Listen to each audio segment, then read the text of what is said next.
I was very overweight, I was very self-conscious, didn't like the way I looked, I hated exercise. I'd have McDonald's 4 or 5 times a week. I remember I'd go to KFC on my own and order a family bucket of KFC and just eat all the skin and leave all the chicken. Yeah, I just literally loved junk food. I have to sacrifice going out for meals with friends because I want to stay on my nutrition track. I've got to sacrifice just going to a friend's house because I might have to get in bed for a certain time, and so I get my 9 hours sleep so I can train the next day. I've got to train 4.5 hours, 4 hours a day, and that takes a lot of sacrifice to be able to be in the right condition to be able to do that. Belief is something that is so important. I've always had a very strong belief that I can one day compete at the CrossFit Games. Third place, Lucas Hoberg, Zack George.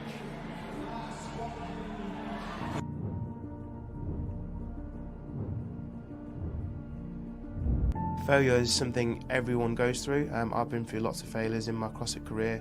One was last year. I was very close to qualifying for the CrossFit Games last year, and there was one workout that cost me that spot.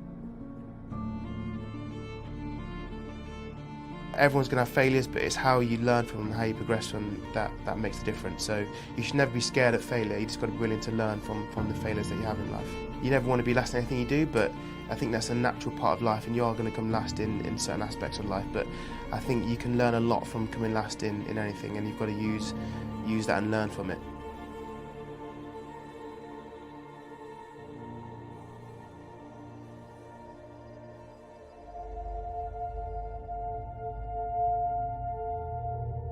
I remember lots of times at school, if we had swimming lessons, I'd try and fake I had a cold or something so I didn't have to go swimming to take my top off.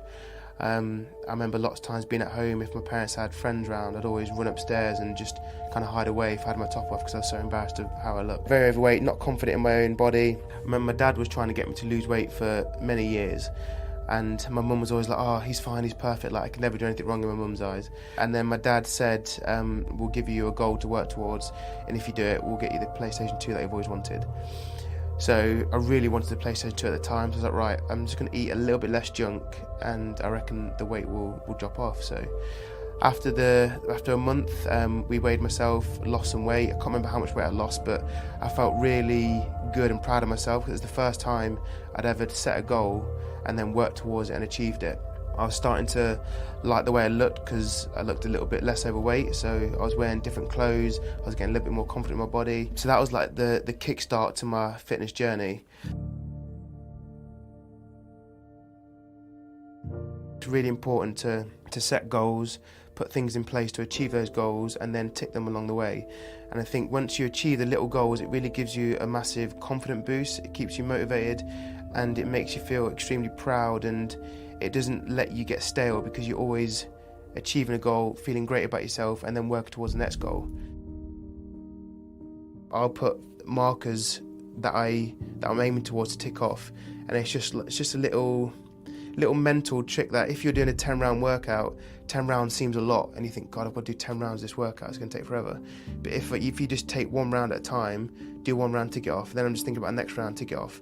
You're kind of breaking the workout down instead of just seeing it as a 10-round kind of whole workout. So mentally, it's a lot easier. I say to everyone is to make sure you enjoy the process and to run your own race. So I mean by that is, when I was on my fitness journey and to losing the weight, I lost it. It was a long process, but that was right for me. But someone might see me doing crazy amount of ring muscle ups, doing the amount of volume I'm doing every single day, twice a day, and they might want to jump into that straight away. Whereas that's been an 8-year process for me to be able to get to that point. You're just seeing the end result of 8 years of hard work. And I always just say, you've got to run your own race. I've been doing this for 8 years. I could never have done this 8 years ago. I've had to build up to this workload, and I've had to get my body conditioned to it. I didn't just jump straight into it. It's taken 7-8 years. You've got to run your own race. You've got to be willing to put the time into the process, day in, day out. Even if you're doing pull-ups instead of ring muscle, that doesn't matter. You just know one day you'll build up to that level that I'm at. And you've got to, most importantly, enjoy the process and make sure you're doing it for the right reasons. So on my fitness journey, the PlayStation 2 was what first got me into it, and that was that first goal that I worked towards. But I didn't really get into the fitness industry and really start enjoying it until I wanted to do it for myself. So that external goal was great, but once I got it, I could have easily just said, oh, I'm just going to go back to eating again, because I needed something else for someone to give me to work towards.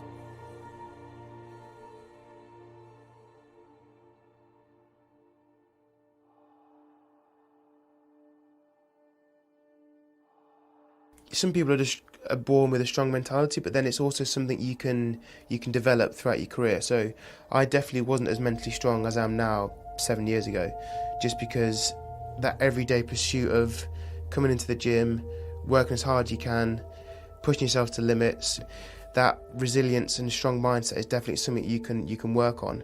And I think it's an element of fitness that I think a lot of people don't focus too much on, because you could have exactly the same athletes, fitness-wise, strength-wise, but if one's mentally stronger and willing to go into those dark places, they're going to do better in CrossFit than the other one. So it's definitely something you should focus on, and you should spend time developing that strong mindset. And it's just that mental strength to be able to keep pushing every single time you come into the gym and not letting yourself slack during your sessions. So I could easily come into the gym, pick an easy rep scheme,